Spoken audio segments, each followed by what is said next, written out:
चलो, अपने तो वही हड्डियों से माथापड़ी करनी है, शुरू हो जाओ।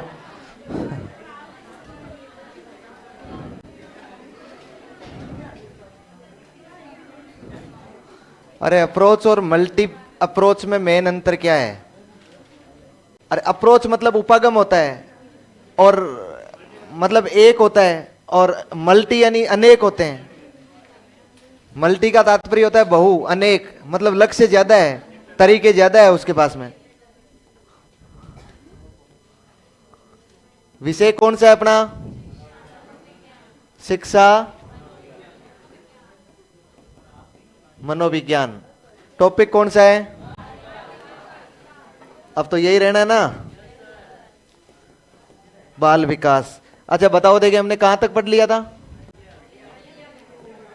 हड्डियां पढ़ ली थी,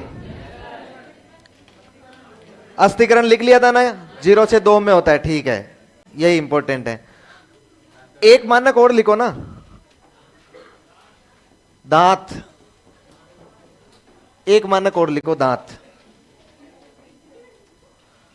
जन्म के समय कितने होते हैं? जन्म के समय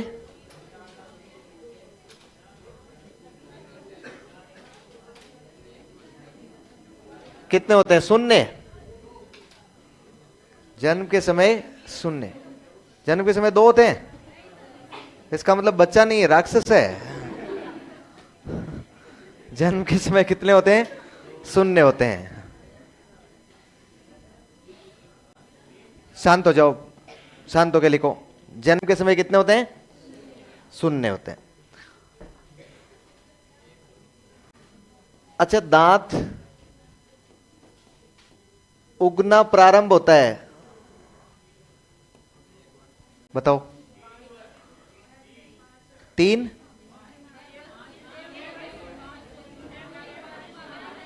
कोई कोई नहीं, दूसरा सवाल पूछता हूं। दांत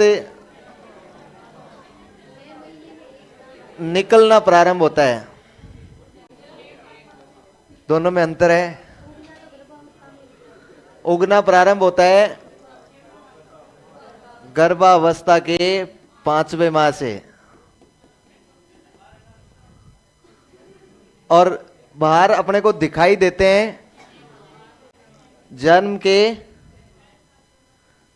6 माह से, 5वें या 6वें माह से दिखाई देते हैं। जब बच्चा 5 या 6 महीने का हो जाता है तब वो दिखाई देने लगते हैं।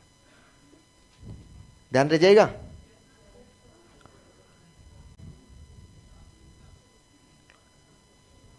लिख लेना है साथ का साथ ही।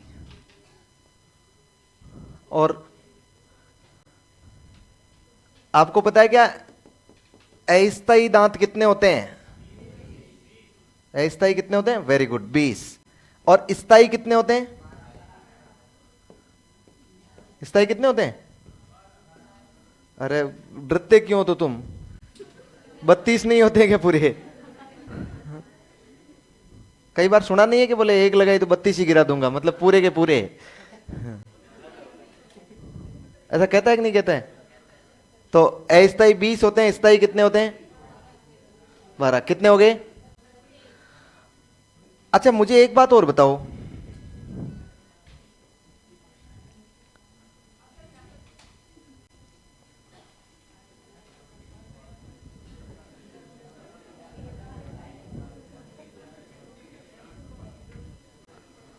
एक एक बात मुझे और बताओ, ये जो अस्थायी दांत है ना, ये अस्थायी दांत गिरकर वापस स्थायी दांत आना कब शुरू हो जाते हैं? मतलब दोबारा ये आना कब शुरू हो जाते हैं? अच्छा गिरते कब है? गिरना कब प्रारंभ होते हैं? 8 वर्ष में, 5वें 6वें वर्ष में, 5वें वर्ष में गिरना शुरू हो जाते हैं। एक एक एक एक, एक। 6 मान लिया तो, हाँ ठीक ठीक ठीक। अच्छा दांत, अस्थायी दांत गिरना प्रारंभ होते हैं कब होते हैं? 6 वर्ष से। वो क्या कह रहा है? सड़क पर। वो अलग मैटर है ना यार, वो तो मैं सामान्य बालक की बात कर रहा हूं, वो तो एबनॉर्मल बालक है।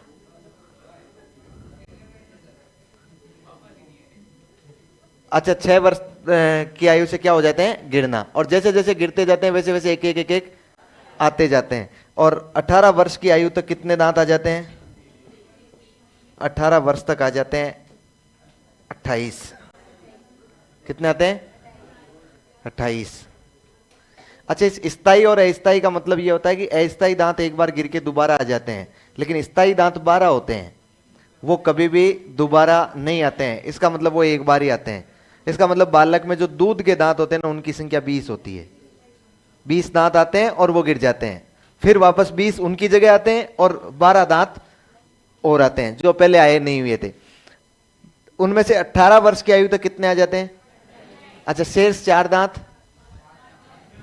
लिखो, नेक्स्ट लाइन में लिखो, शेष 4 दांत अक्कल दांत कहलाते हैं। अक्कल कहलाते हैं ना, अक्कल या जिन्हें प्रज्ञा बोलते हैं। शेष 4 दांत अक्कल दांत कहलाते हैं। शेष बता रहा हूं तो मैं यार, तुम तसल्ली तो करते नहीं हो। आपको क्या लग रहा है मैं बताऊंगा नहीं क्या ये बात, लेकिन आप में तो अभी तक नहीं आए हैं। शेष 4 दांत अक्कल दांत कहलाते हैं, जो विभिन्न अवस्थाओं में आते रहते हैं, जो विभिन्न अवस्थाओं में आते रहते हैं, विभिन्न अवस्थाओं में आते रहते हैं। इनका उम्र से ज्यादा लेना देना नहीं होता है ना। ये किसी व्यक्ति में आ सकते हैं, किसी व्यक्ति में बहुत बड़ी उम्र पर भी आते हैं। पिछले दिनों मैंने एक खबर भी पढ़ी थी,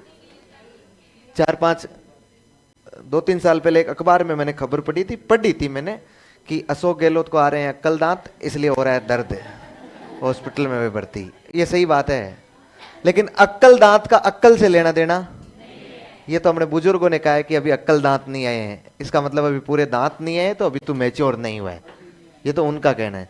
अच्छा, हाल ही में ये जरूरी नहीं आए, हाल ही में वैज्ञानिकों ने ये कह दिया कि ये 4 दांत जरूरी नहीं है आए भी, मतलब व्यक्ति जैसे आया ना वैसे ही निकल जाता है, बिना अक्ल के ही निकल जाता है। कई बार ऐसी स्थितियां रहती है कि बिना अक्ल के ही वो निकल जाता है, ये दांत आते ही नहीं है। क्यों? क्योंकि इनका अपने जीवन में ज्यादा कोई महत्व नहीं है। यदि ये नहीं भी आए ना तो भी अपना काम चल जाएगा। अरे यार क्या कर रहे हो रे तुम,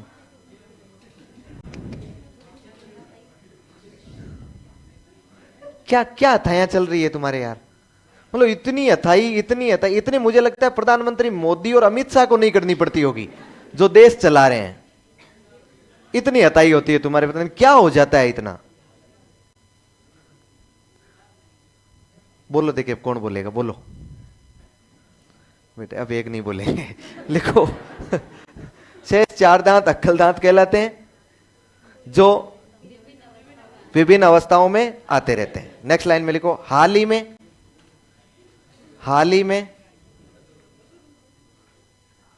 में वैज्ञानिकों ने इन्हें अवशेषी घोषित कर दिया है।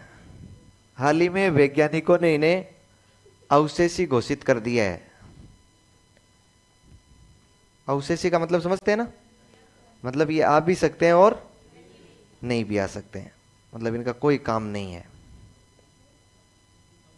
अवशेषी घोषित कर दिया है, अवशेषी अंग बना दिया। जैसे पूंछ अवशेषी अंग घोषित हुआ था ना, वैसे अब किसको बना दिया है, इन 4 दांतों को बना दिया। इसलिए आप अपने दिमाग का प्रयोग किया करो समय समय पर। यदि प्रयोग नहीं किया तो इसका मतलब आपके दिमाग कोई काम का नहीं है, और काम का नहीं है तो क्या हो सकता है, अवशेषी हो सकता है। फिर आपकी पीढ़ियों में समस्या हो जाएगी, मतलब उसके बाद में उसमें ट्रांसफर नहीं होगा। खैर, अब एक बात बताओ मुझे, 3 अवस्थाएं हैं, एक तो कौन सी है, शेषवावस्था, दूसरी कौन सी है, बाल्यावस्था, तीसरी कौन सी है, किशोरावस्था। 3 ही अवस्थाओं पर हम विशेष तौर से अध्ययन करेंगे। अच्छा मुझे यह बताओ, एक बालक के यदि मैं शारीरिक विकास की बात करूं तो उसके शारीरिक विकास सर्वाधिक कौन सी अवस्था में होता है, शारीरिक विकास सर्वाधिक कौन सी अवस्था में होता है? शेषवावस्था में। इसका मतलब शारीरिक विकास की जो दर है ना, वो सबसे ज्यादा कहां होती है? शेषवावस्था में। और इसके बाद शेषवावस्था में शारीरिक दर ज्यादा होती है, उसके बाद बाल्यावस्था में क्या हो जाती है? कम हो जाती है, और किशोरावस्था में पुनः ज्यादा हो जाती है। इसका मतलब सर्वाधिक शारीरिक विकास कहां होता है? शेषवावस्था में। उसके बाद बाल्यावस्था में उसमें स्थिरता आ जाती है, कमजोर नहीं होता। इसका मतलब जो हो गया उसका कम नहीं होगा, लेकिन उसमें क्या आ जाती है? स्थिरता आ जाती है। और उसके बाद वापस किशोरावस्था में पुनः बढ़ने लग जाता है। बालक जब जन्म लेता है ना, उस जन्म लेने के 4-5 साल तक बालक बहुत अच्छी तरीके से ग्रोथ करता है, शारीरिक विकास ज्यादा होता है, तो बालक दिनों दिन ग्रोथ करता जाता है। उसके बाद जब 5-6 साल का हो जाएगा ना, 10-12 साल तक वो बालक, 10 साल तक वो बिल्कुल स्थिर हो जाएगा, मतलब जैसा है ना वैसा ही रहेगा। उसके बाद वापस शारीरिक विकास में वृद्धि होने लग जाएगी। अब इसका मतलब यहां क्या आ गई है? स्थिरता आ गई है। जब स्टेबिलिटी आ जाती है, तो आपने सामान्यतः ये गांवों में भ्रांतियां सुनी होगी, महिलाओं को आपस में बातें करते हुए सुना होगा।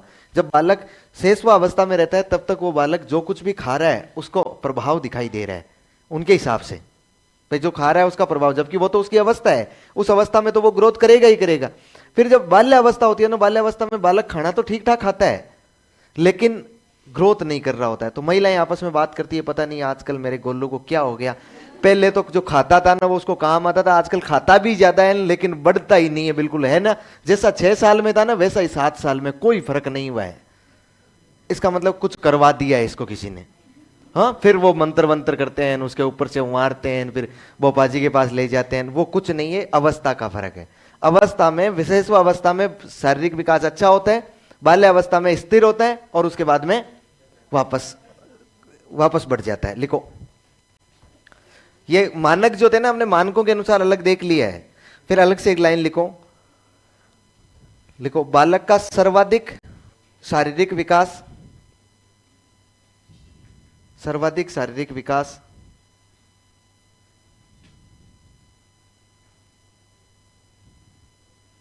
शेषवावस्था में होता है। सर्वाधिक शारीरिक विकास शेषवावस्था में होता है।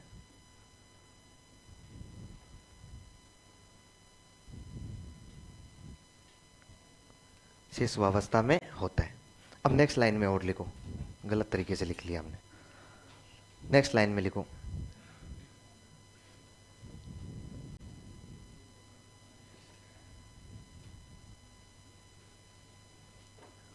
लिखो, शेषवावस्था में शारीरिक विकास की दर तीव्र, शेषवावस्था में शारीरिक विकास की दर तीव्र मतलब तेज है। शेषवावस्था में शारीरिक विकास की दर तीव्र,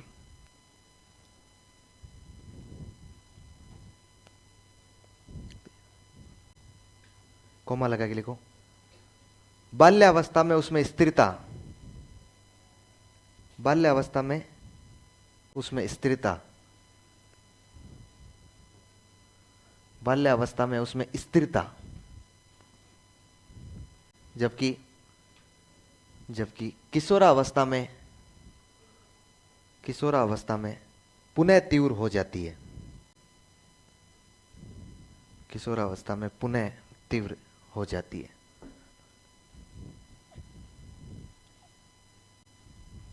किशोरावस्था में पुनः तीव्र हो जाती है।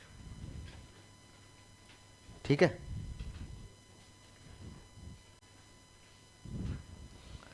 अच्छा, मुझे एक बात बताओ, ऐसी स्थिति आई है तो ये इस प्रकार की दर बनी है कि नहीं बनी है? अरे ये गति ऐसे ही चल रही है कि नहीं चल रही है? श्रीमती हरलोक ने कहा कि ये जो विकास की गति होती है ना, इसको लयात्मक गति कहते हैं। क्या कहते हैं?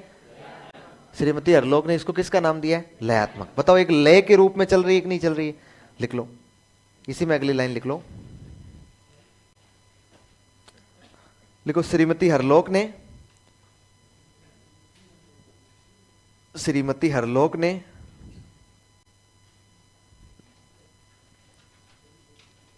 शारीरिक विकास की इस गति को,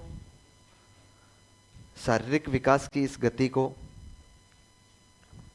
लयात्मक गति के नाम, लयात्मक गति की संज्ञा दी है। शारीरिक विकास की इस गति को लयात्मक गति की संज्ञा दी है।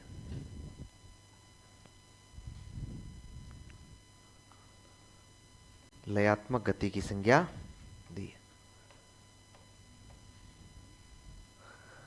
अच्छा, आपसे मैं दो सवाल पूछूं। सर्वाधिक शारीरिक विकास कौन सी अवस्था में होता है और सर्वाधिक शारीरिक परिवर्तन? किशोरावस्था। दोनों चीजें अलग अलग हैं। यदि सर्वाधिक शारीरिक फिजिकल डेवलपमेंट की बात करें ना तो शेषवावस्था है, लेकिन सर्वाधिक फिजिकल चेंजेज की बात करें ना तो कौन सी है? किशोरावस्था। ध्यान रह जाएगा, लिख लो।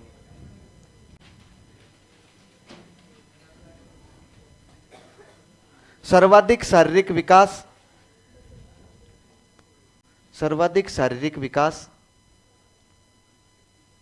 यह क्रम मुझे 15 बार पूछ चुका है। अभिप्रेरणा का चालक सिद्धांत किसने दिया? बेटा अब तक गूगल पर लिख लेता तो उसका पूरा बता देता हूं। क्यों परेशान हो रहा है बता? भाई गूगल पर लिख लेता तो पूरा बता देता ना, वो डिटेल से उसको याद भी कर लेता, अब तक याद भी हो जाता। क्या लिखा है? सर्वाधिक शारीरिक विकास शेषवावस्था में, शेषवावस्था में, जबकि शेषवावस्था में, जबकि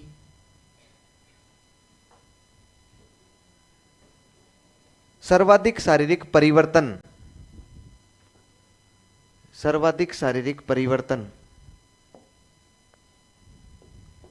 किशोरावस्था में होते हैं। सर्वाधिक शारीरिक परिवर्तन किशोरावस्था में होते हैं।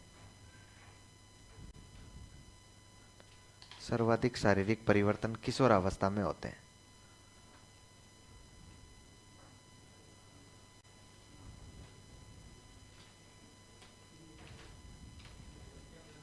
हो गया? अच्छा, ये परिवर्तन क्यों होते हैं? इस परिवर्तन का कारण क्या है? क्या कारण है इस परिवर्तन का? हार्मोन्स। आपको पता है पुरुषों में कौन सा? टेस्टोस्टेरोन होता है, और महिलाओं में प्रोजेस्टेरोन और एस्ट्रोजन, यही होते हैं। लिखो, इन परिवर्तनों का कारण, इन परिवर्तनों का कारण पुरुषों में टेस्टोस्टेरोन,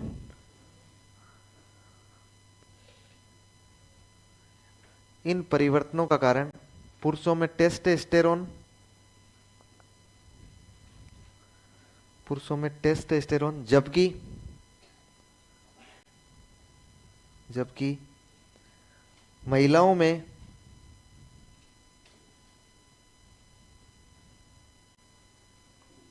जबकि महिलाओं में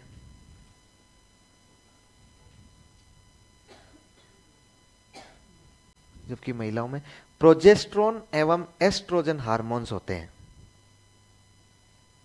जबकि महिलाओं में प्रोजेस्टेरोन एवं एस्ट्रोजन हार्मोन्स होते हैं।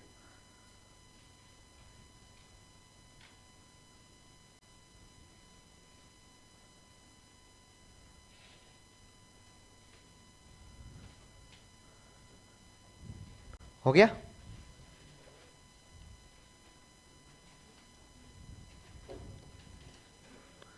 अच्छा, इस स्थिति की हम लोग बात कर रहे हैं। थोड़ा सा मैं आपको एक बात बताता हूं, हालांकि इसके बारे में अपने से ज्यादा कोई डिटेल में नहीं जाना है। अपने तो तीन ही अवस्थाएं महत्वपूर्ण है, शेषवावस्था, बाल्यावस्था और किशोरावस्था, लेकिन फिर भी थोड़ा सा गर्भावस्था के बारे में जानते हैं। आपको पता है गर्भावस्था जो होती है ये 3 भागों में बांटी जाती है। कितने भागों में? 3 भागों में। कौन कौन से बताओ तो देखें मुझे। पहली अवस्था कौन सी होती है? पहली अवस्था होती है जिसे हम लोग बीजावस्था कहते हैं। क्या बोलते हैं? बीजावस्था। दूसरी भ्रूणा या भ्रूणीय अवस्था, भ्रूणीय अवस्था। और तीसरी गर्भस्थ अवस्था, गर्भस्थ अवस्था। अच्छा, बीजावस्था कहां से कहां तक होती है? गर्भ धारण से गर्भ धारण से 2 सप्ताह। कहां तक होती है? 2 सप्ताह। आपको पता है 2 सप्ताह में फिर वो कौन सी अवस्था प्राप्त कर लेता है? भ्रूणीय। अब वो भ्रूण बन जाता है। और 2 सप्ताह से 2 माह की अवस्था, 2 सप्ताह से 2 माह की अवस्था भ्रूणीय अवस्था होती है। और गर्भस्थ अवस्था होती है वो 2 माह से जन्म तक। 2 माह से 9 माह नहीं होता है। यदि 9 माह हो तो उस डिलीवरी का टाइम आगे पीछे हो सकता है। बच्चा गर्भकाल का जो टाइम होता है ना, वो आगे पीछे हो सकता है। बीजावस्था गर्भ धारण से 2 सप्ताह। ये मैंने आपको क्यों लिखवाया? ये तो आप साइंस में सब जानते हैं। साइंस के है नहीं तो भी हम ये सवाल, ऐसे सवाल नहीं पूछे जाते हैं अपने को। इसमें से एक सवाल पूछा गया अभी तक कि इनमें से बालक के विकास सर्वाधिक कौन सी अवस्था में होता है? शारीरिक विकास, जो बालक का विकास हो रहा है ना, सर्वाधिक विकास 1, 2, 3, 1, 2 में। अच्छा, ये जो भ्रूणीय अवस्था होती है ना, इसमें उस शिशु का, उसका विकास बाकी किसी भी अवस्था से 2 लाख गुना तीव्र गति से होता है। बाकी किसी भी अवस्था से, विकास के किसी भी अवस्था, मतलब जैसे हम शेषु अवस्था लेंगे या फिर बाल्यावस्था लेंगे, किशोरावस्था, इनमें जो शारीरिक विकास होता है ना, उसका 2 लाख गुना गति तेज होती है उसकी, उस विकास की। इसका मतलब कोई अंदाजा तो है ही नहीं, पता नहीं वैज्ञानिकों ने क्या कह दिया। फिर भी लिखना तो पड़ेगा अपने को। लिखो, सीधा सीधा उतार लो। गर्भावस्था, फिर लिखो। इसे 3 भागों में बांटा जाता है।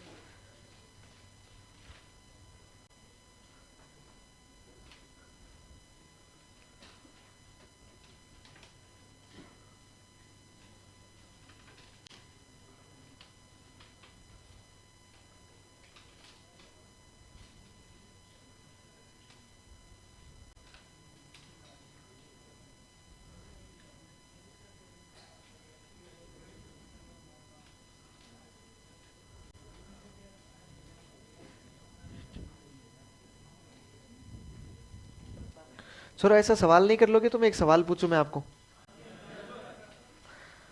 एक व्यक्ति विदेश जाने का सपना देखता है। एक व्यक्ति विदेश जाने का सपना देखता है। अब ये मत पूछना विदेश में कहां जाना चाह रहे हो। युगांडा जाना चाह रहे हो, ठीक है? हाँ, आपके हिसाब से तो कहां, मलेशिया जाना चाहिए?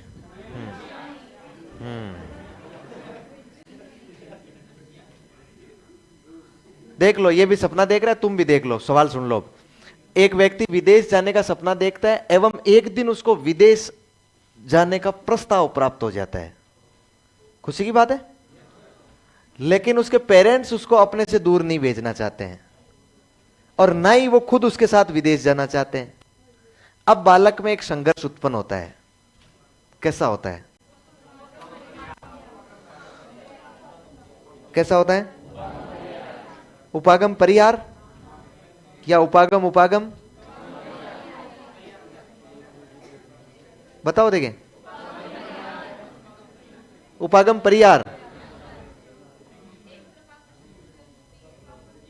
एक तरफ आकर्षण और एक तरफ, इसमें कहीं विकर्षण दिखाया ही नहीं है। क्या वो लक्ष्य डरा रहा है क्या उसको कि विदेश जाने पर वापस आएगा कि नहीं आएगा, युद्ध में झोंक दिया जाएगा? दोनों तरफ उपागम है। एक तरफ पेरेंट्स है और एक तरफ कौन है? उसके लिए विदेश है। विदेश का उसका सपना है और पेरेंट्स तो हमेशा ही अच्छे होते हैं। इसमें ऐसा कुछ लिखा ही नहीं है कि वो विदेश से इस बात के लिए डरता है कि हो सकता है वापस आए कि नहीं आए, वहां उसको आतंकवादी पकड़ लें, वहां वो युद्ध में झोंक दिया जाए। ऐसा कुछ लिखा हुआ ही नहीं है। भयभीत तो कर ही नहीं रहा है, उसका तो सपना है, उसको तो अच्छी बात है, प्रस्ताव मिला है। तो कौन सा हो जाएगा?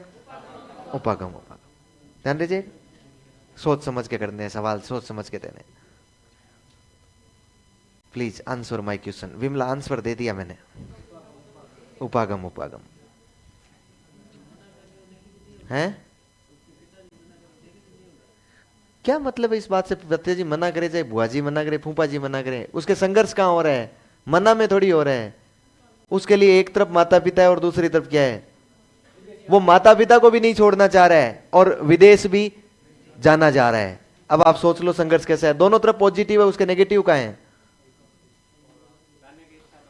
हैं? जाने की इच्छा? हद मार रहा है यार। वो तो बाद की बात है, गया कि नहीं गया वो तो बात की बात है, पहले तो सोच रहा है, वो संघर्ष कर रहा है। मुझे बता, दो विकल्प आएंगे नौकरी लगने के बाद, कितने आएंगे?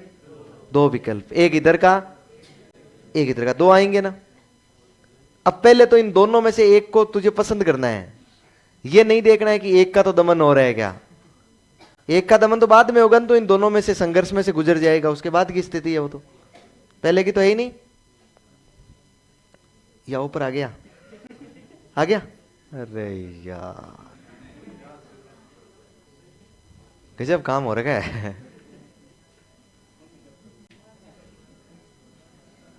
सर मल्टी अप्रोच एविडेंस बताया, किसने बताया है ये?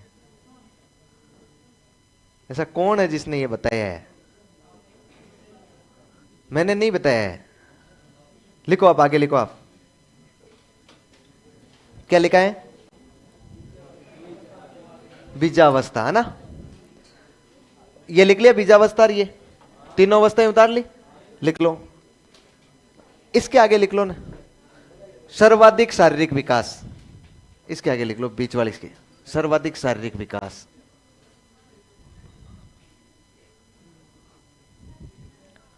सर राजेश सर ने, हो सकता है कोई गलती से, या फिर सवाल चेंज होगा इस वजह से बता दिया होगा, बाकी ऐसा कुछ भी नहीं है। कोई या तो कोई गलती से बता दिया होगा, या सवाल थोड़ा सा दूसरे प्रकार का होगा।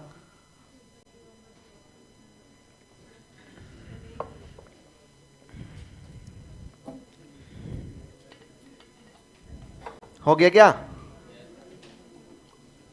अच्छा नीचे लिखो, नीचे की लाइन में लिखो, आदर्श गर्भकाल की अवधि। अब मुझे लगता है लिखवाना ही पड़ेगा, अब लास्ट घंटा बचा है, तुम पढ़ोगे नहीं। लिखो आदर्श गर्भकाल की अवधि,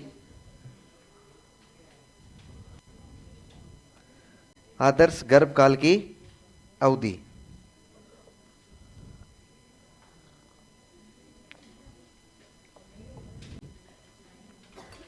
शाबाश, करो करो, जितनी हो सके उतनी गप्पे कर लो, बाद में पता नहीं टाइम मिले कि नहीं मिले। आदर्श गर्भकाल की अवधि बराबर लगा के लिख लो, कितने? लिख लो 270 दिन।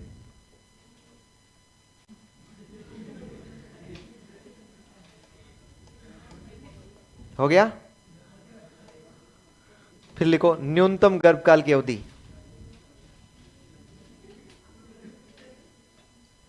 न्यूनतम गर्भकाल की अवधि। चलो तुम तो एक ही जानते हो ना, सतमाशा। हाँ छोरे तो एक ही जानते हैं। लिख लो 180 दिन, 180 दिन। बहुत जल्दी होती है इस बच्चे को, पता नहीं दुनिया में आगे क्या कर लेगा। नेक्स्ट लिखो अधिकतम गर्भकाल की अवधि,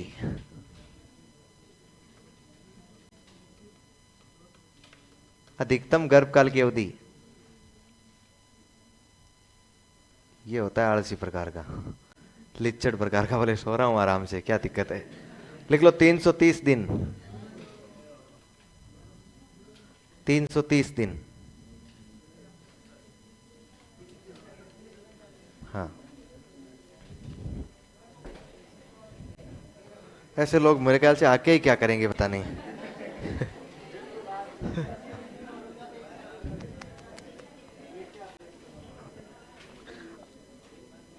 अब सुनो, ये जो शारीरिक विकास होता है ना, ये दो प्रकार का होता है। अब थोड़ी सी काम की बात बता देता हूं। शारीरिक विकास कितने प्रकार का होता है?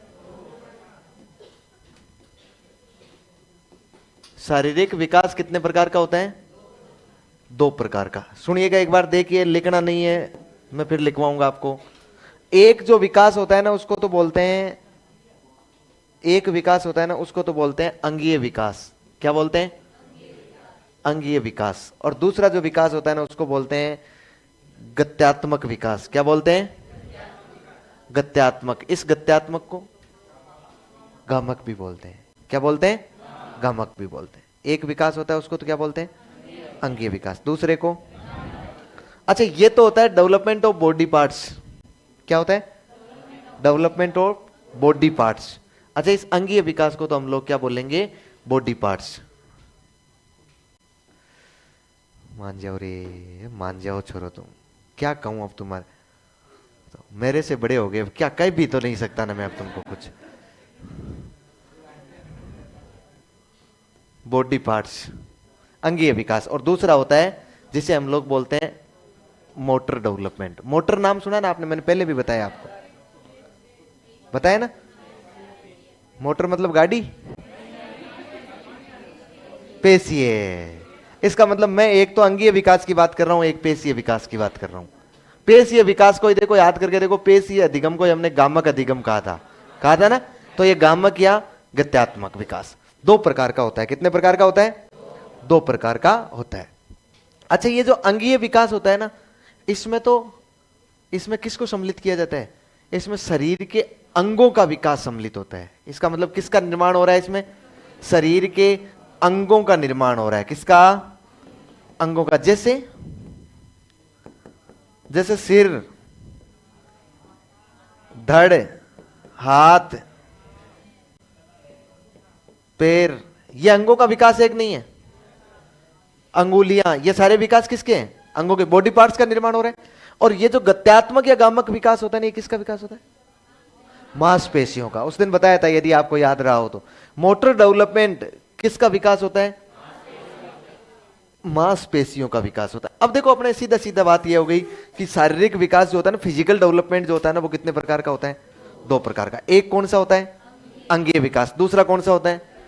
गत्यात्मक या गामक विकास। अंगीय विकास में किसको सम्मिलित किया जाता है? अंगों का निर्माण, सिर, धड़, हाथ, पैर, अंगुलियां, इनका निर्माण। और गामक विकास में मांसपेशियों के विकास को। अब आपकी जानकारी के लिए बता दूं, ये अपने साइकोलॉजी में हम लोग, चाइल्ड साइकोलॉजी में हम लोग जो शारीरिक विकास की बात करते हैं ना, फिजिकल डेवलपमेंट की, उसमें इसको कतई सम्मिलित नहीं करते हैं। किसको करते हैं? इस विकास को सम्मिलित करते हैं। इसका मतलब हमारा शारीरिक विकास का संबंध इससे कोई लेना देना नहीं है। हमें तो इस मोटर डेवलपमेंट की चर्चा करनी है। वो जो बॉडी पार्ट्स का डेवलपमेंट है ना, वो अपना काम नहीं है। वो किसका? वो साइकोलॉजी में, चाइल्ड साइकोलॉजी में हम लोग इस विकास की ही हमेशा बात करते हैं, गामक या गत्यात्मक विकास की। एक बात बताइए, ये जो मांसपेशियां होती है, यदि बालक जिस समय जन्मता है उस समय आप उस बालक को तौलिए, बालक का वजन तो ले लिया आपने, बालक का वजन लेने के बाद बालक की मांसपेशियां निकालिए और बालक की सारी शरीर की मांसपेशियां निकाल के उनको भी तौलिए। क्या बता सकते हैं पूरे वजन का कितना प्रतिशत मांसपेशियों का वजन होता है? जब जन्म होता है ना, उस समय 23% होता है। कितना होता है? 23%। उसके पूरे शरीर का मांसपेशियां जो होती है ना, वो 23% होती है। 100% है, उन 100 का 23% किसका वजन होता है? मांसपेशियों का। और जब वो बालक वयस्क हो जाता है, जब वो बालक बाल्यावस्था में पहुंचता है, 27% होता है ये। और जब वो बालक क्या हो जाता है? वयस्क, मतलब मैं सीधा सीधा कहूं, वयस्क का मतलब कितने वर्ष का? 18 वर्ष का हो जाता है। तो इसमें ये वजन बढ़ते हुए कितना हो जाता है?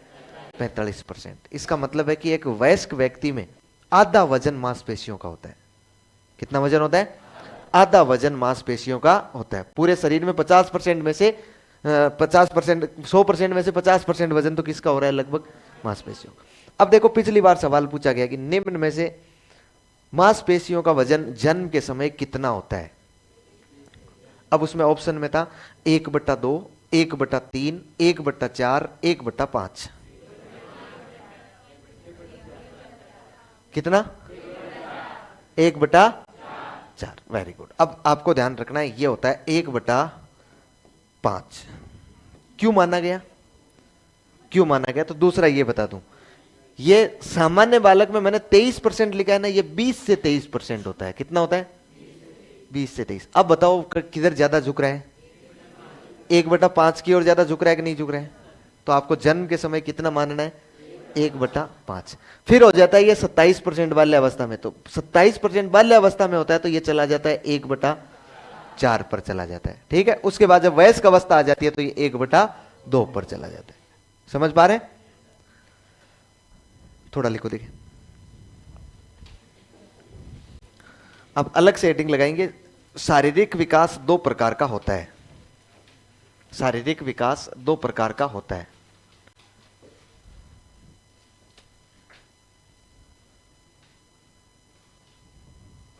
अब विमला लगातार पूछ रही है, विमला इस संघर्ष से बाहर निकलेगी कि नहीं निकलेगी तुम? शारीरिक विकास कौन करेगा?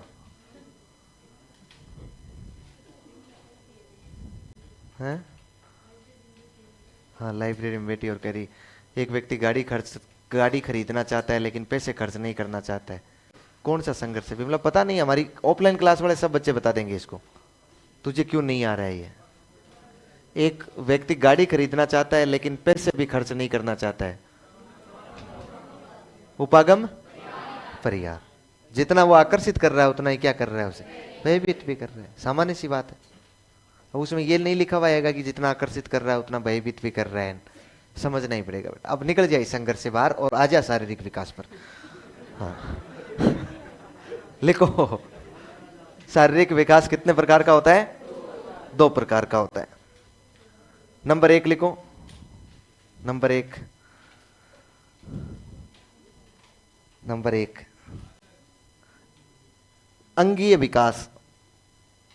अंगीय विकास, डेवलपमेंट ऑफ बॉडी पार्ट्स। अंगीय विकास, डेवलपमेंट ऑफ बॉडी पार्ट्स।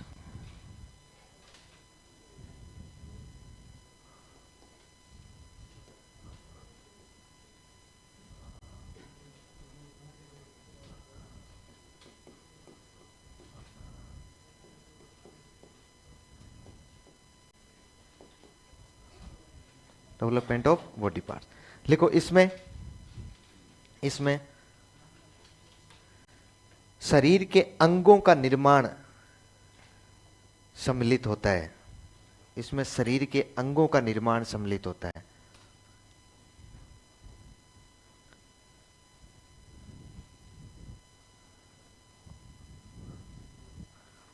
इसमें शरीर के अंगों का निर्माण सम्मिलित होता है। जैसे हाथ, पैर, धड़, सिर। हाथ, पैर, धड़, सिर।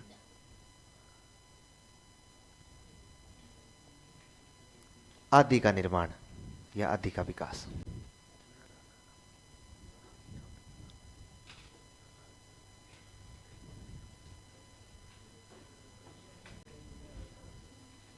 हो गया?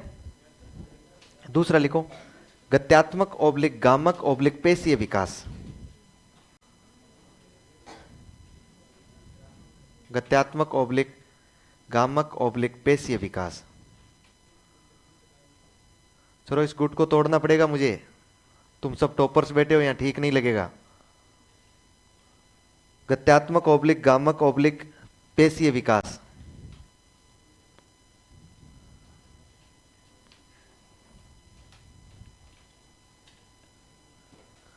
कोष्टक में लिखो मोटर डेवलपमेंट।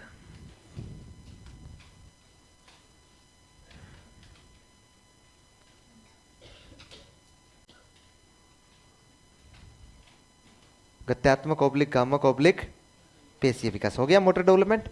लिखो इसमें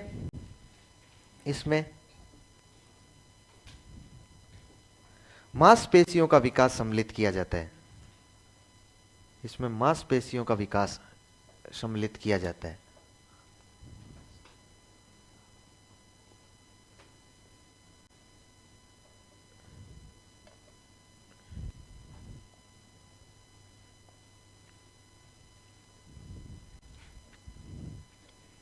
इसमें मांसपेशियों का विकास सम्मिलित किया जाता है। किया जाता है, ध्यान रह जाएगा। नेक्स्ट लाइन में लिखो जन्म के समय मांसपेशियों का भार। जन्म के समय मांसपेशियों का भार। जन्म के समय मांसपेशियों का भार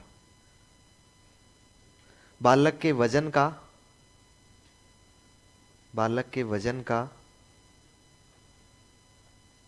23%।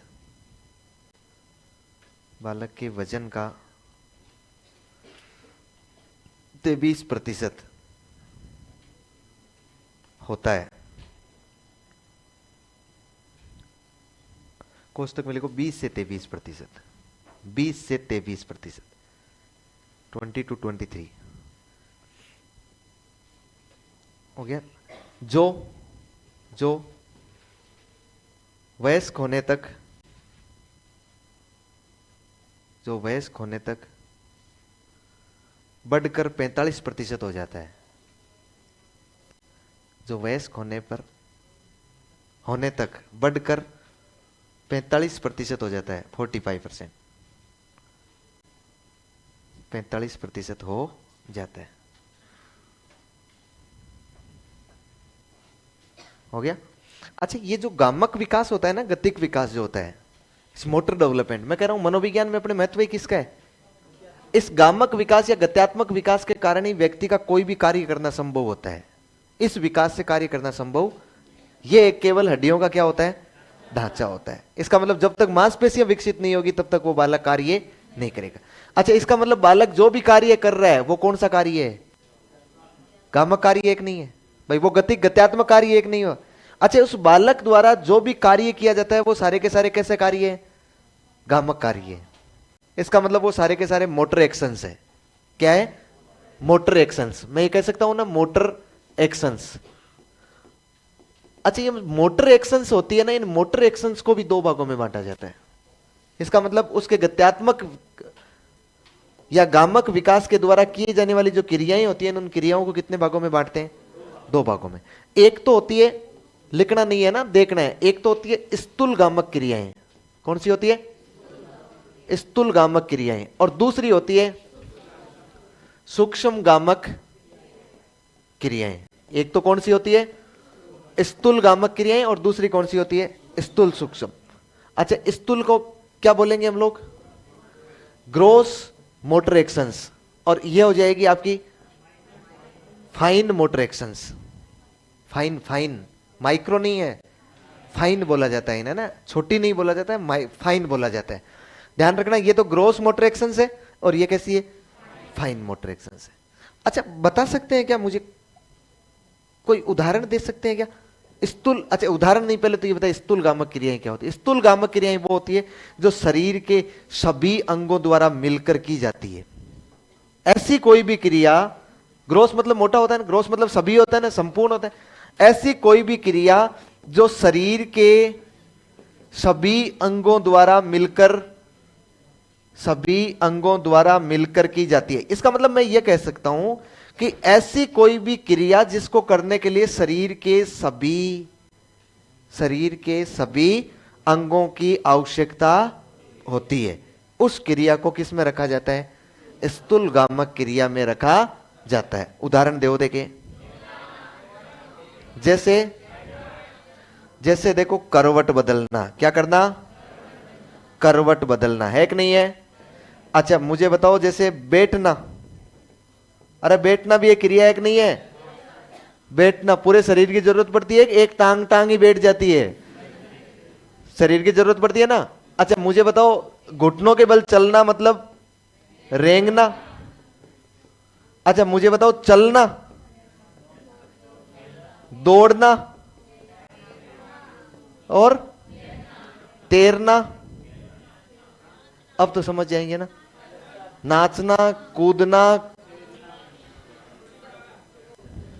हो गई, समझ तो जाएंगे ना आप लोग, ये होती है। अच्छा, सूक्ष्म गामक क्रियाएं वो क्रियाएं होती है जो शरीर के, जिनको संपादित करने के लिए शरीर के सभी अंग की जरूरत नहीं पड़ती है, एक या दो अंग ही मिलकर उन क्रियाओं को पूरा कर लेते हैं। इसका मतलब एक दो अंग मिलकर उन क्रियाओं को यदि पूरा कर रहे हैं ना, उन क्रियाओं को हम लोग क्या बोल देंगे? सूक्ष्म गामक क्रियाएं बोल देंगे। एक या दो अंग मिलकर उन क्रियाओं को करते हैं। बताओ देखिए कौन सी? जैसे लिखना, वेरी गुड। जैसे हाँ, बकवास करना, वेरी गुड। और जैसे देखना, जैसे, अरे देखने के लिए किसकी जरूरत पड़ती है? आंखों की। अब चाहे बोले बुरा देख रहे हैं, तिरछा देख रहे हैं, सीधा देख रहे हैं, जरूरत किसकी पड़ेगी? आंखों की। और सुनना, वेरी गुड। और खाना खाना, हाँ खाना। और बताओ, वाह क्या बात है, चल गई तेरी बंदूक, चल गई है। बहुत बढ़िया। हाँ है, वेरी गुड। सुई, सुई में जो धागा पिरोना, सुई में धागा पिरोना। अच्छा, बटन बंद करना, शर्ट पहनना, कंघी करना, ये छोटे छोटे कार्य कैसे हैं? इनको एक दो क्रियाएं कर सकती है कि नहीं कर सकती है? हैं? चश्मा लगाना, कंघी करना, बटन बंद करना, चश्मा लगाना, हो गया। और बताइए। हैं? हाँ, माला फेरना। देखिए, जो पिछली बार जो सवाल पूछा था ना, उस सवाल में ये दिया था निम्न में से कौन सी सूक्ष्म गामक क्रिया नहीं है। सूक्ष्म गामक क्रिया तो उसमें दिया था बटन बंद करना, एक बालक कमीज के बटन बंद कर रहा है, एक बालक कंघी कर रहा है, एक बालक सुई में धागा पिरो रहा है। तो तीनों है कि नहीं है? और एक था कि एक बालक बैठा है। तो अपने को लगा यार बैठा है मतलब कोई क्रिया ही नहीं कर रहा है। अपने को तो ये लगा यार बैठा है मतलब कोई क्रिया ही नहीं कर रहा है। अरे बैठना भी तो एक क्रिया है ना। तो वो कौन सी हो जाएगी? स्थूल गामक। लिखो तो, लिखो। आपने अभी तक क्या लिखा है? मांसपेशियों का भार वगैरह लिखा है?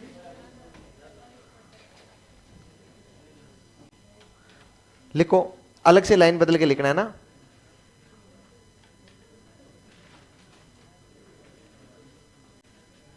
लिखो, मांसपेशियों के विकास के कारण ही, मांसपेशियों के विकास के कारण ही व्यक्ति का कोई भी कार्य कर पाना संभव होता है।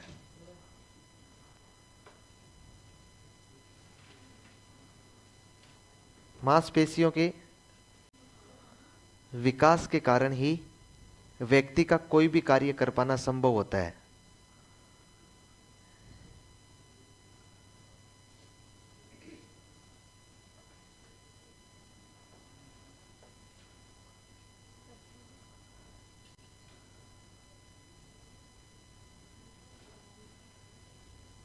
क्या लिखा था? कर पाना संभव होता है, संभव होता है।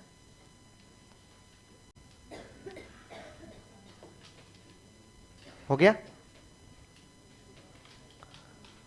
कोई भी कार्य कर पाना संभव होता है। लिखो, ये गामक या गत्यात्मक क्रियाएं दो प्रकार की हो सकती है। ये गामक या गत्यात्मक क्रियाएं, ये गामक या गत्यात्मक क्रियाएं दो प्रकार की हो सकती है। ये गामक या गत्यात्मक क्रियाएं दो प्रकार की हो सकती है।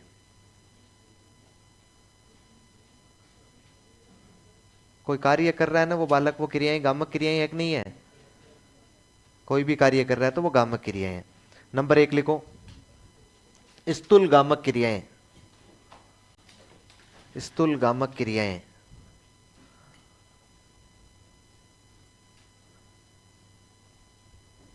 स्थूल गामक क्रियाएं।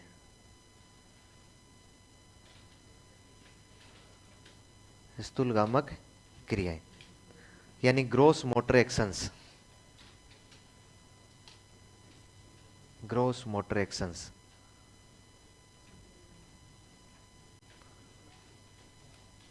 Gross motor actions.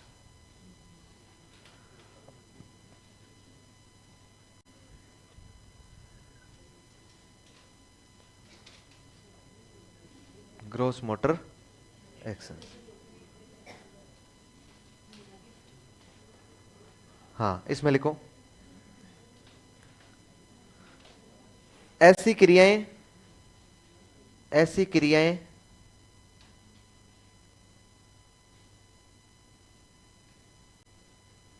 ऐसी क्रियाएं जिनको संपादित करने के लिए, ऐसी क्रियाएं जिनको संपादित करने के लिए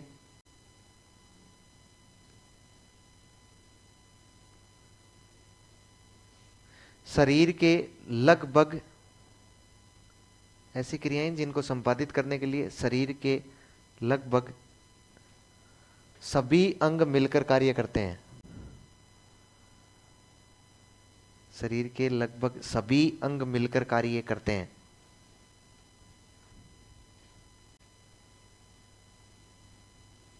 शरीर के लगभग सभी अंग मिलकर कार्य करते हैं। जैसे जैसे करवट बदलना, तैरना, बैठना,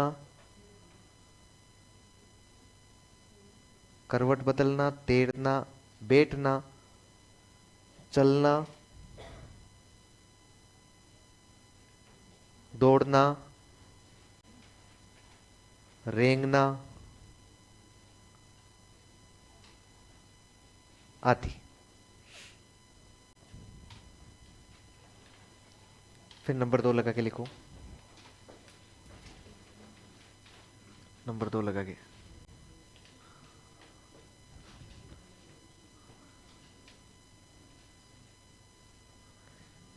अरे ये छोरा बाहर ही चला गया क्या है? हाँ, रूस के चला गया क्या? अच्छा, मुझे लगता है कुलदीप वाली समस्या है इसके। कुलदीप के अभी कुछ नहीं है।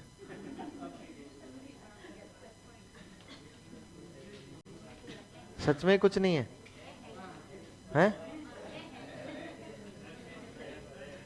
कोई मैन्युफैक्चरिंग डिफेक्ट तो नहीं है? लिखो, सूक्ष्म गामक क्रियाएं। किसकी? कुलदीप की शादी और की है? तो शादी होने के बाद कोई सींग आते हैं क्या? तू ऐसे कैसे कर रही है? आपको क्या लगता है शादी होने के बाद आदमी के सींग आ जाते हैं? हैं? नहीं तो ऐसा लेट करने वाले कौन से चंद्रमा पे चले जाते हैं? हैं? ऐसी चालू करो, ऐसे चालू करवाऊं? करवा रहा हूं, जहां को बुलाओ नहीं यार, पीछे भेजो और रिमोट इनको ही दे दो। ये सुरक्षित वापस आना चाहिए, ये ध्यान रखें। हाँ, ये विजय को दे दे, विजय की जिम्मेदारी है। अब चलो, हाँ लिखो, सूक्ष्म गामक क्रियाएं।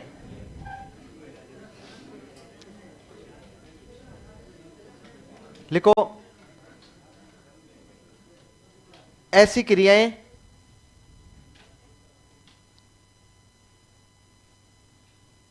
जिनका निष्पादन,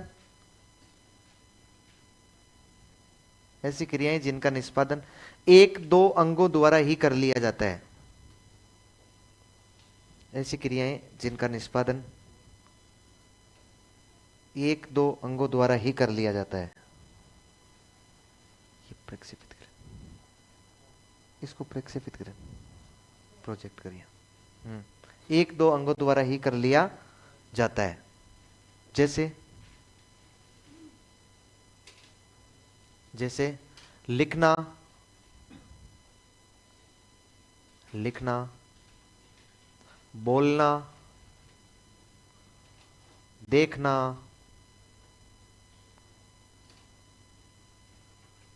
सुनना,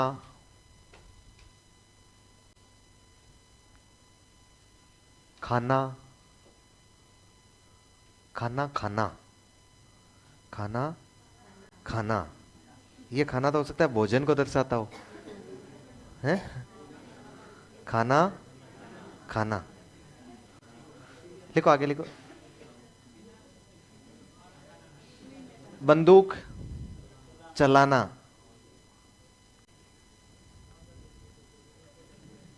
फिर कंघी करना,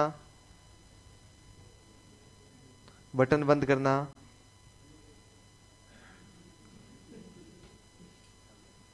चश्मा लगाना, है? नहीं नहीं, लिखो लिखो, लेज बांधना, वो क्या, कस से बांधना, ऐसे लिख लो रे, फित्ते बांधना, कस से बांधना, ठीक है? टाई बांधना, बस आदि लिख लो आगे। कई सारे कार्य तो इसमें फाइन में आ जाएंगे अपने, और कई सारे कार्य स्थूल में आ जाएंगे। अब क्या हो गया है? क्या हो गया? वापस मंथन कर रहे हो क्या उस पर? भाई क्रियाएं क्या सही रही कि नहीं रही? करो करो मंथन करो तुम यार, गजब के लोग हो रहे हैं। सोना, स्लीपिंग किस में आएगा तुम ही बताओ?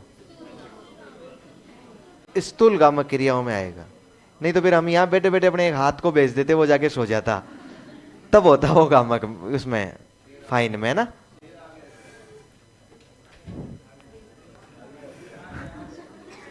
ये मुस्कान कुछ कह रही है। हाँ? कोई नहीं, लिखो आगे लिखो। हो गया पूरा? है पढ़ना। तुम बताओ किस में आएगा? सूक्ष्म, फाइन में आएगा। पढ़ना फाइन में आ जाएगा। बस कंप्लीट हो गया। अच्छा ये देखो, पहले पहले जो बकवास की जा सकती थी सिद्धांतों से, वो बकवास हमने की है। सिद्धांतों से पहले पहले क्या बातें की जा सकती, ज्यादा अति महत्वपूर्ण नहीं है तो महत्वपूर्ण ही, मतलब याद तो करना ही करना है, लेकिन हम ये कहेंगे ना वेरी इंपॉर्टेंट नहीं, वेरी इंपॉर्टेंट है सिद्धांत। हेडिंग लगाओ बाल विकास के सिद्धांत।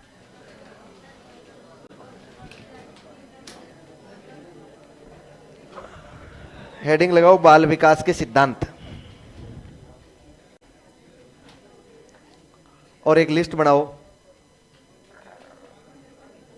बाल विकास के सिद्धांत, और एक लिस्ट बनाओ।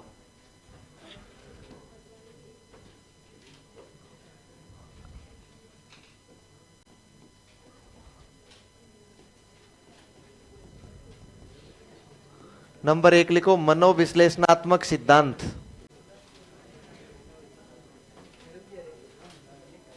किसने दिया? सिगमंड, लिख लो सिगमंड फ्राइड। मनोविश्लेषणात्मक सिद्धांत किसने दिया है? सिगमंड फ्राइड ने।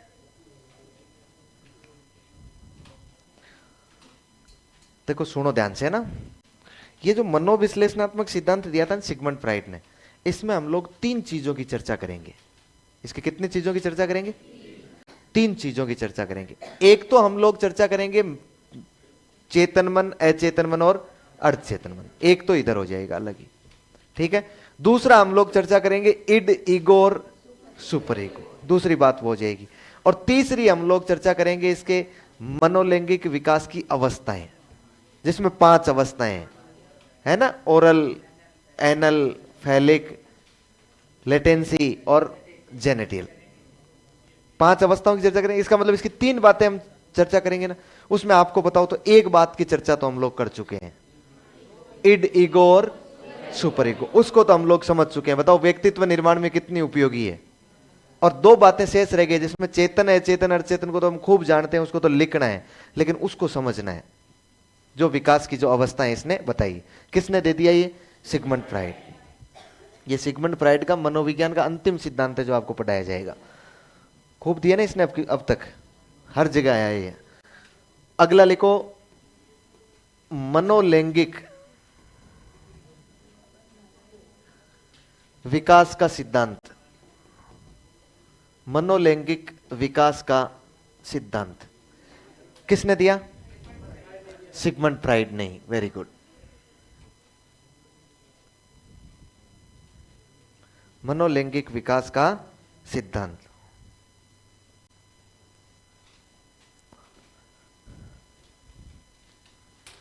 अब देखिए हमने कहा ना सिगमंड फ्राइड में 3 बातें पढ़नी है अपने को, उनमें से एक तो इड, ईगो और सुपर ईगो तो पढ़ चुके हैं हम। एक मन का विश्लेषण हम लोग कर देंगे, चेतन, अचेतन और अर्धचेतन। फिर उसके बाद जो उसकी 5 मनोलैंगिक विकास की अवस्थाएं होगी ना, उसको हम लोग संयुक्त रूप से बोलते हैं मनोलैंगिक विकास का सिद्धांत, इसलिए उसको पढ़ लेंगे सिद्धांत में।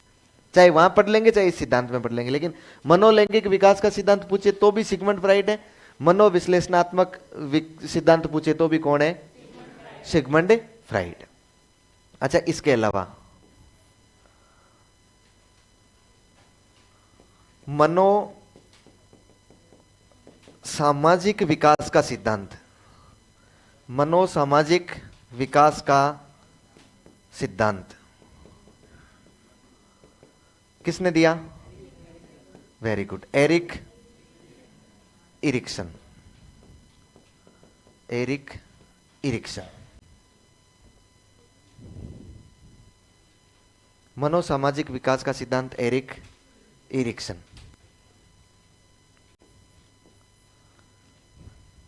ये मनोसामाजिक विकास का सिद्धांत क्या है? साइकोसोशियल है। ये अल्बर्ट बांडुरा वाला कितनी है? 8 अवस्थाएं बताई है ना, अलग अलग बताई ना, विश्वास बनाम अविश्वासन, 8 अवस्थाएं बताई। अभी अभी उसका सवाल भी पूछा गया, तो इन हम लोग 8 अवस्थाओं का अध्ययन करेंगे इसमें, मनो सामाजिक विकास के सिद्धांत में। अगला, संज्ञानात्मक विकास का सिद्धांत। इसका हमें बेसब्री से इंतजार था ना कि जीन पियाजे कब आएगा। ये अब आया जीन पियाजे। हम लोग इस जीन पियाजे को कम से कम 2-3 घंटे तक पढ़ने का प्रयास करेंगे, तब जाके अपने जीन पियाजे थोड़ा समझ में आएगा। जीन, हालांकि अपने जीन पियाजे अलग से नहीं है सिलेबस में, बाकी जो जैसे यूपी टेट, सुपर टेट, वहां के सिलेबस देखते हैं ना आप लोग, सी टेट, तो उनमें तो जीन पियाजे को स्पेशली लिखा रहता है, इसलिए जीन पियाजे को बहुत डिटेल से पढ़ना पड़ता है वहां। तो सिद्ध अवस्थाओं की भी उपावस्थाएं बतानी होती है। संज्ञानात्मक विकास का सिद्धांत हो गया। कॉग्निटिव डेवलपमेंट थ्योरी ये कहता है कि, अच्छा इसमें कितनी अवस्थाएं दी इसने? कितनी अवस्थाएं हैं? 4 अवस्थाएं बताई। 4 बताई, पता नहीं कितने बताइए, मुझे याद नहीं है, 4 ही बताइए। एक तो सेंसरी मोटर, और एक प्री ऑपरेशनल, और एक कंक्रीट, और एक फॉर्मल। 4 ही तो बताइए। अच्छा चलिए, एक है सामाजिक संज्ञानात्मक विकास का सिद्धांत। विकास का सिद्धांत ये किसने दिया? लेव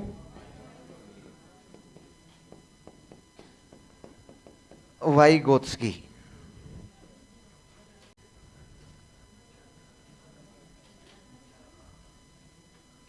लेव वाइगोत्स्की। बंद नहीं हो रही है या बंद करनी है? अच्छा ऐसे अब आप संभाल लोगे ना।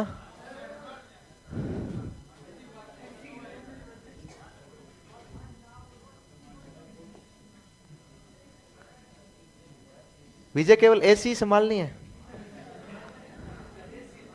हाँ, नंबर 6 सामाजिक संज्ञानात्मक विकास के सिद्धांत की बात होगी। एक और बताओ, देखिए इस प्रकार का एक सिद्धांत है सामाजिक सांवेगिक विकास का सिद्धांत। सामाजिक सांवेगिक विकास का सिद्धांत बता सकते हैं किसने दिया? वेरी गुड,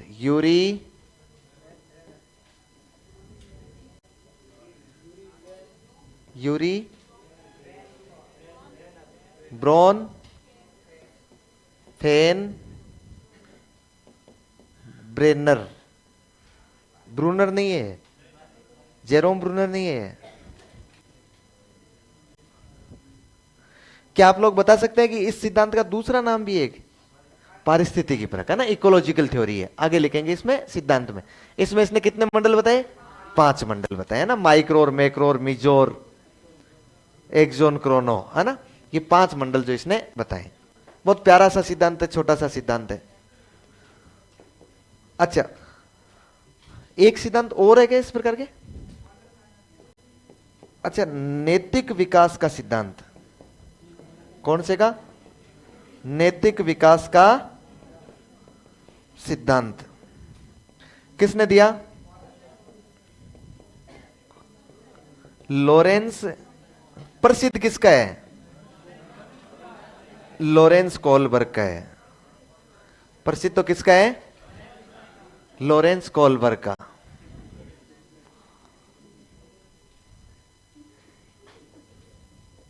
प्रसिद्ध तो वही है, बाकी कोई अलग बात है। फिर एक नैतिक विकास का सिद्धांत और है ना, नैतिक विकास का सिद्धांत, तो इसको मैं सेकंड नाम दे सकता हूं। किसने दिया? वेरी गुड, जीन पियाजे ने। मुश्किल से मरा होगा, कितने देगा पता नहीं। जीन पियाजे। अच्छा देखो, एक बात और बीच में और मैं बताना भूल गया आपको। ये जो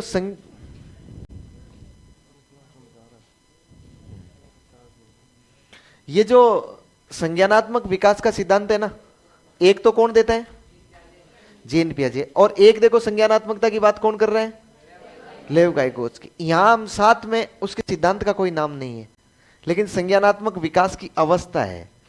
आपको पता है जेरोम ब्रूनर, निर्मितवाद अलग पढ़ा है ना हमने, निर्मितवाद तो अलग है, इसके अलावा जेरोम ब्रूनर ने संज्ञान के विकास की बालक की 3 अवस्थाएं बताई है। याद है आपको? कौन कौन सी?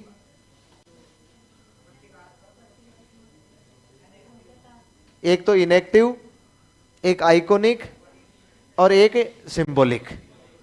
3 अवस्थाएं बताई, एक नहीं बताई। इन 3 अवस्थाओं की भी हम लोग चर्चा कर लेंगे, लेकिन उसके विकास के सिद्धांत का कोई सिद्धांत नहीं है, केवल अवस्थाएं, तो अवस्थाएं ही हम चर्चा कर लेंगे। और ये नैतिक विकास जीन पियाजे भी बता रहे हैं। हम नैतिक विकास हेविंगहर्स्ट के अनुसार और इसकी अवस्थाएं देख लेंगे कि कौन कौन सा किस प्रकार से नैतिक विकास होता है।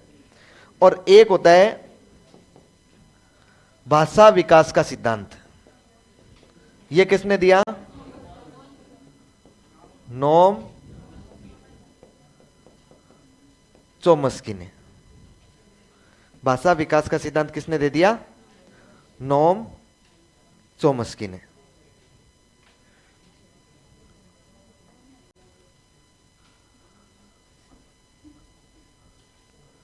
नोम चोम्स्की ने। यदि हम लोग सिद्धांतों की भी बात करेंगे तो सिद्धांतों की बात तो हम इतने तक ही सीमित रहेंगे। इसके अलावा भी कुछ चीजें शेष रहेगी। जैसे हमने शारीरिक विकास देखा है ना, वैसे संवेगात्मक विकास भी अपन देखेंगे। अलग अलग लोगों के अनुसार संवेग कितने होते हैं, कैसे होते हैं, तो उस विकास को भी अपने को देखना पड़ेगा। इसके अलावा नोम चोम्स्की लैंग्वेज की अलग बात कर रहा है, लेकिन लैंग्वेज की भी हमें 2-4 बातें और देखनी पड़ेगी। हालांकि मुझे ऐसा लगता है कि यदि बाल विकास में ये सिद्धांत ढंग से क्लियर हो जाए तो बाल विकास पूरा क्लियर हो जाता है। इनके अलावा बाल विकास में कुछ बताया नहीं है। देखो, बालक का कंप्लीट जिस भी प्रकार का विकास होना है ना, वो सारा प्रकार का विकास इनमें सम्मिलित हो जाता है, जितने ही प्रकार का। अब अपने को अलग से हेडिंग नहीं लगानी पड़ेगी। बालक का नैतिक विकास, जैसे हमने लगाया ना बालक का शारीरिक विकास, वैसे बालक का नैतिक विकास, क्योंकि नैतिक विकास ये दोनों सब कुछ बता देंगे। बालक का संज्ञानात्मक विकास, इस प्रकार की अपने को कोई हेडिंग नहीं लगानी पड़ेगी। बालक का सामाजिक विकास नहीं लगाना पड़ेगा, बालक का लैंगिक विकास नहीं लगाना पड़ेगा, किसी भी प्रकार का कोई विकास, या फिर बालक का भाषा विकास। इसका मतलब मुख्य मुख्य जो विकास होने थे ना, वो तो सारे सिद्धांतों ने कर डाले। बताओ, मनोविश्लेषणात्मक सिद्धांत किसने दिया? Sigmund fried. बिना देखे बता दोगे क्या? बताओ, मनोविश्लेषणात्मक सिद्धांत किसने दिया? रजिस्टर में नहीं देखना है। मनोलैंगिक विकास का सिद्धांत? Very good. संज्ञानात्मक विकास का सिद्धांत? मनोसामाजिक विकास का सिद्धांत?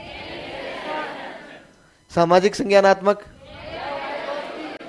नैतिक विकास फर्स्ट, सामाजिक सामूहिक विकास ब्रेनर, ब्रेनर सब ध्यान रख लें, ब्रेनर सब। नैतिक विकास सेकेंड, भाषा विकास, अच्छा चलो बीच बीच में से बिना देखे बताना है ना।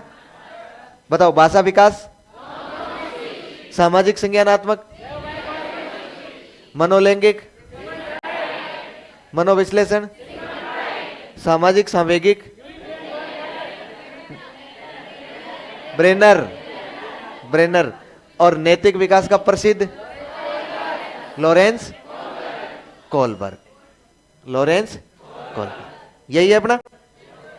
अब अलग से सुपर हेडिंग लगानी है। अब तक तो हेडिंग लगा रहे थे, अब सुपर हेडिंग लगानी है। क्या करेंगे? पकड़े, ये तो पकड़े लगाएंगे। बता, जाओ तो।